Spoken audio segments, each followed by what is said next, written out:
Hello everybody, welcome to Fruitful Trees, and here we are in beautiful West Palm Beach, Florida, and check that out behind me. Today is a house that I've been filming several times before, and I definitely wanted to film it today because it's a great example for people like me that live in a city that has crowded streets and how you can plant close together and have an abundant amount of fruit.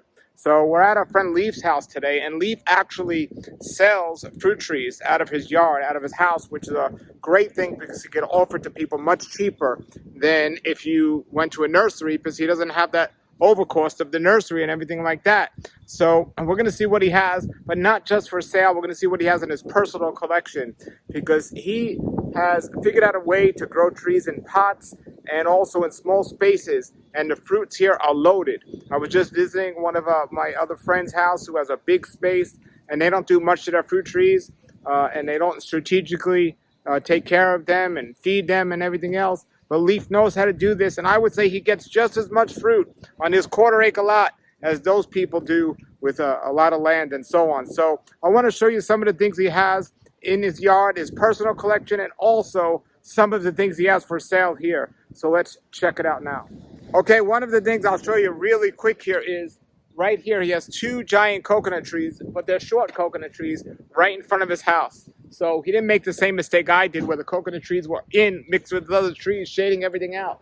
So he gets a good amount of coconuts, but it's more on his street. So if you do have a small space and you are going to plant coconuts, plant them closer to the street and not where all your other plants are, so it doesn't shade out the sun. He has an amazing amount of fruit trees here in this small space. We're going to look at it now. All right, so right away he does a lot of business with his customers right here. But this is so impressive, and why I wanted to come here to show everyone, because I've been here before, but this is amazing. These are jabocaba trees that he has for sale, but these trees take maybe 7 years before they'll actually fruit. So if you're going to buy a small one of these, not only do they take a time to grow, but they take a time to fruit. And this is a beautiful tree. However, this is very interesting. This tree and both of these trees here, he has a bunch, are in pots. A tree this tall, and this tree has to be maybe 10 to 15 feet tall here. Absolutely amazing. In a pot. And it fruits, all his trees in season are loaded with fruits. But I wanted to come here specifically to show you this. How to do this if you don't have a lot of land. He has these trees. This one's in a 100-gallon pot, and he has one here in maybe a 60-gallon pot. But these trees can be grown, and all trees can be grown in pots. You just keep up potting. So if I had to do it all over again, and with the amount of land I had, some of the trees I would have put in pots like this, and I still might if you want the tree, but you just don't have the space. I've had trees bigger than this on videos that fruit well. So that's so impressive. Now, again, if you don't want to wait 10 years, you can come here and buy this tree, take it home, put it in the ground, or leave it in the pot. Either way, but I wanted to come and show you how you can leave these in the pot. Then he has a bunch of smaller ones. These are the red jabocabas. He has all the exotic different jabocabas he has there. This is really, truly the reason why I wanted to come in today. He has this star apple tree here, and he does have them for sale as well. But the way he keeps it, and he doesn't let it get too big, and it's right in front of his house. He used to have, years ago, a giant lychee tree here and a giant longman tree here, and he got rid of them because they just grow too big, take up too much space. And star apples do not need to get big. I've been to some farms where they're so big and they do great in a bigger space. But he keeps this one relatively on the smaller side. You can see they get the fruit that they need. So of all the trees he has and knows, he planted a star apple and jabocaba in his front of his house. But that is the tree to have. That's a great, beautiful tree, and that's the highest it needs to get. It doesn't need to get bigger than that. The jabo in a pot might be just as big as that, but it doesn't need to get bigger than that. Now, that one is in the ground. That one is not in the pot. That one is in the ground. But but you can grow in pots here. Here we go, some more very impressive. Look at this. This is a giant pot. It's not as wide as the other one. I think there's a 100-gallon one as well. Not as wide as the other one, but look, it's fruiting, a fruiting jawbo. And look, it's just about to take off. And sometimes I come here and it's loaded with fruit. So get on down here and get this. But I said I got to make a video of this. So he has not just one. He has a bunch. So he has a bunch. Look at this in a pot. Let me get a wider shot of that. Absolutely amazing in a pot. So big. Let me get a wider shot of those two trees. Those trees are in pots, folks. You can do this. So there's positive and negatives to growing in pots, you know, and he's managed to do it. And this is really cool too. He has it staked in the ground. He has the stakes in the ground surrounding the pot, and then he has them tied up so the pot doesn't fall over or anything like that in the wind. But even if it fell over, it's better than it being breaking if it was too windy or something. So that's great.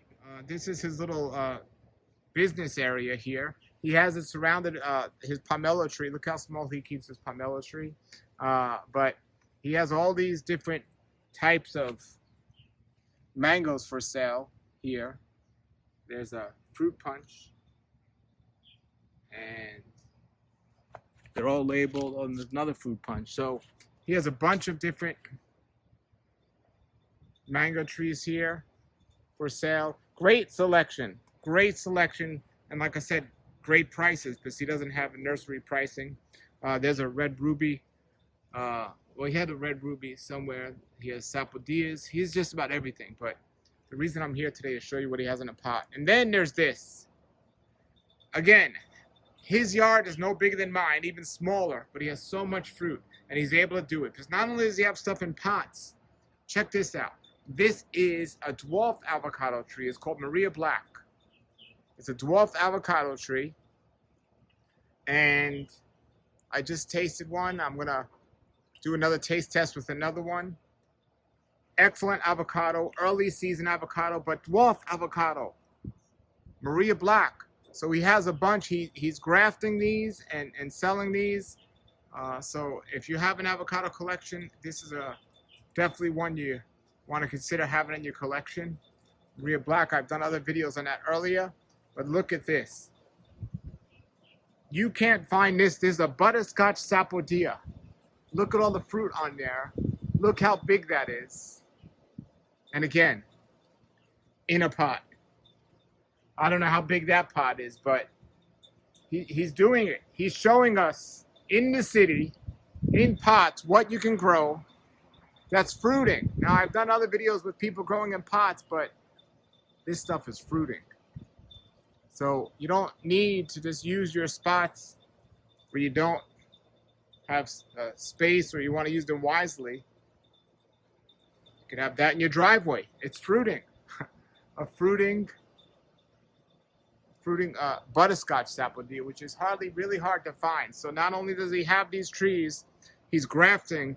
Probably the three most common things he has that's not easy to find are big jabacabos, butterscotch in any size, and these Maria Black avocados. So these are three hard to find trees that you want to consider getting. And again, I'm here to show you the space of the yard, but I had to mention how amazing this guy's doing this, and he makes it for sale for others.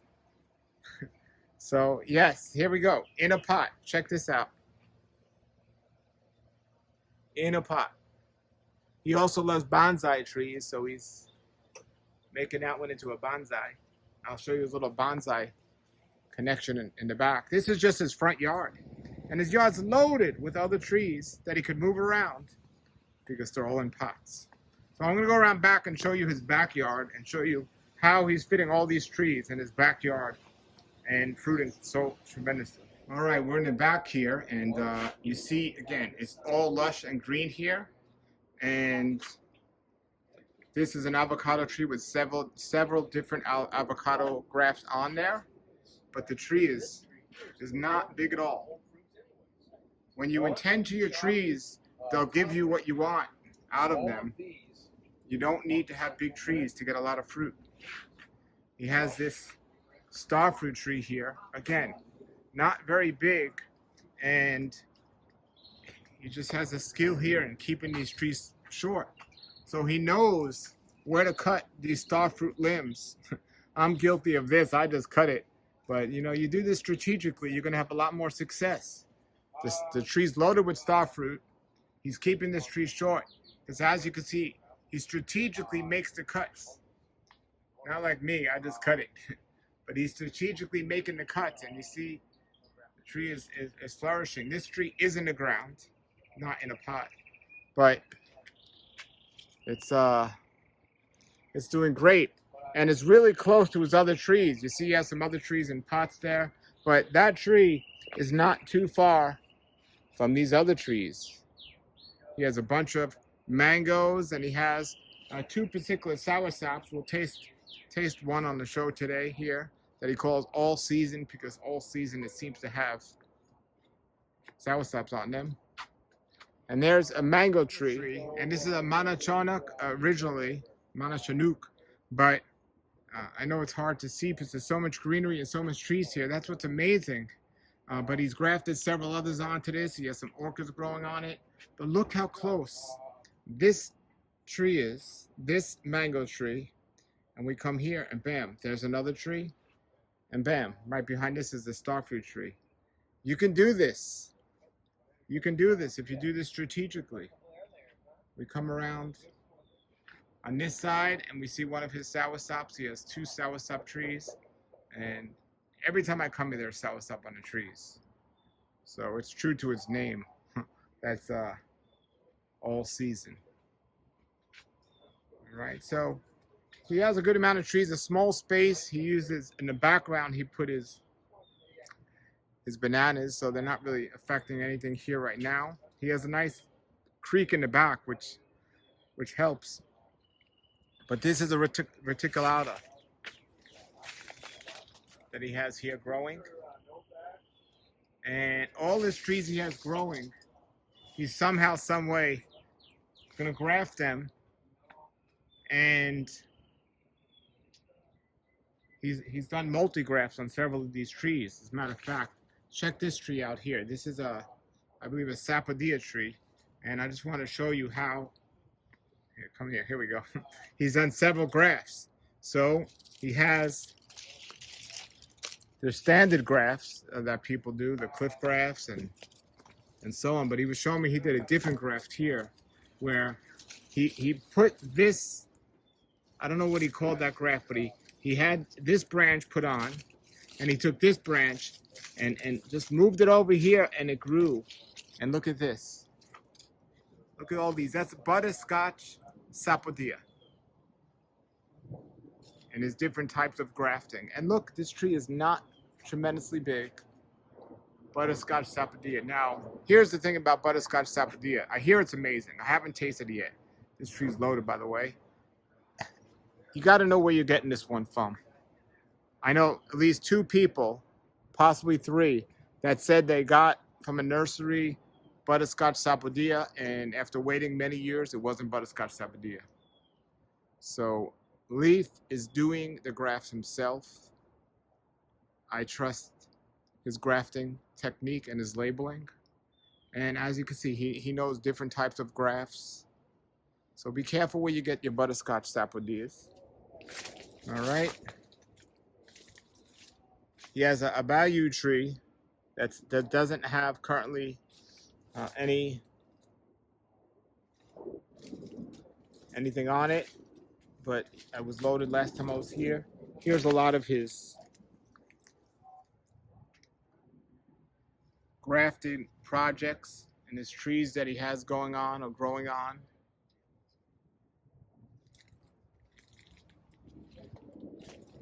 Okay, there he goes.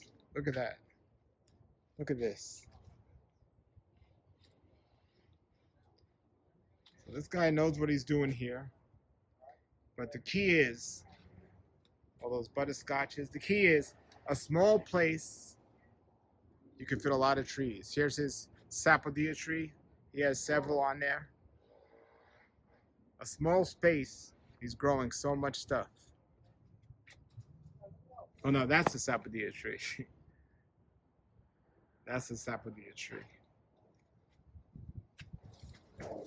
Come around here. Now this is his little, he has amazing dragon fruit, by the way. Originally when he moved there, it was all dragon fruit, but he's gotten wise. I'm not going to get too close to the beehives over there, but he has some of his favorite bananas. Look at this. Look at this. Loaded with fruit. And he has guava. He's growing. And here's some more java cabos.